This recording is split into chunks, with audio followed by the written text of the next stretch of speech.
Et excusez-moi, est-ce que mës na la arrivé nga réinitialiser sa téléphone ba pare maanaam nga raxas ko après téléphone bi di la laaj ay compte Google est-ce que loolu mës na la arrivé? Bon,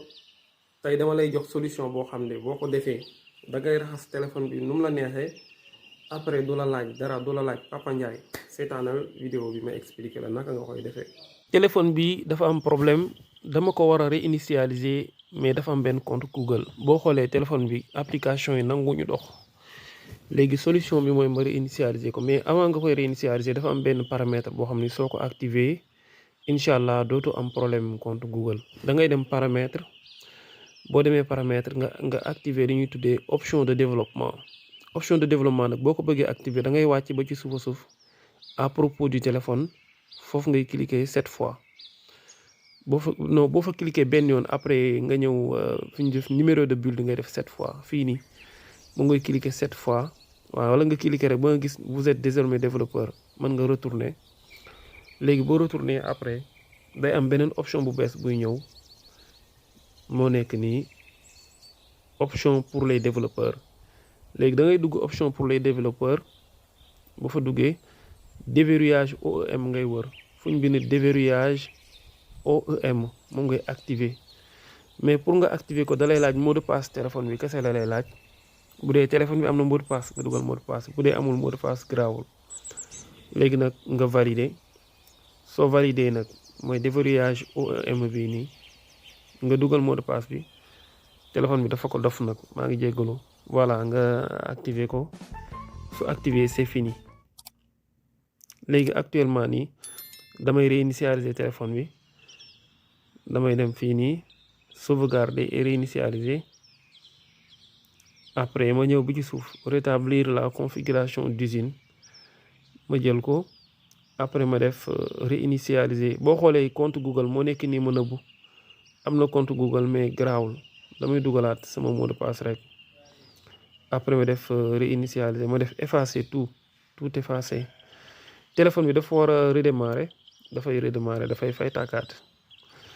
léegi su redémarrer dafay wipe affaire bi yëpp mémoire bi yëpp lay supprimer lay effacer su ko effacer nag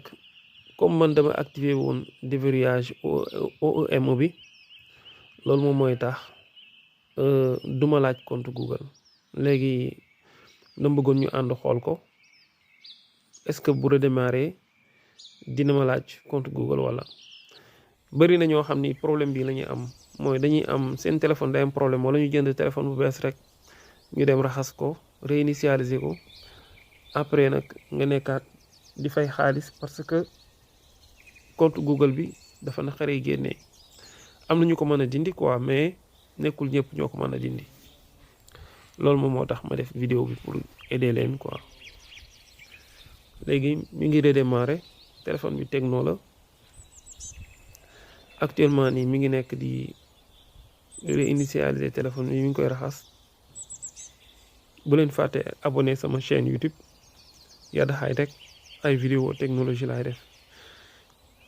téléphone bi démarré na léegi ma xool ba xam lan la may laaj est-ce que dina ma laaj compte Google bal ma def suivant ok est-ce que dina ma bindal ignorer bi laay wër non mi ngi nii aucune configuration ma def n'utiliser aucun réseau continuer voilà gars yi jeex na accepter ñu xool ba xam dima laaj dara gisoo suivant voilà ignorer exactement ignorer quand même voilà configurer plus tard Sénégal laay wër fan la Sénégal nekk Sénégal moo nekk nii def suivant j'accepte suivant gars yi téléphone bi démarré na facilement moo nekk nii léegi message d'erreur yooyu ma doon jot dootuma ko jot voilà lii nii tuto la voilà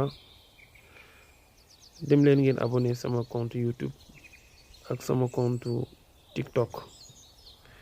Yada High Tech la fépp Yada High Tech ngay bind bu dee vidéo bi neex na la nga bës j'aime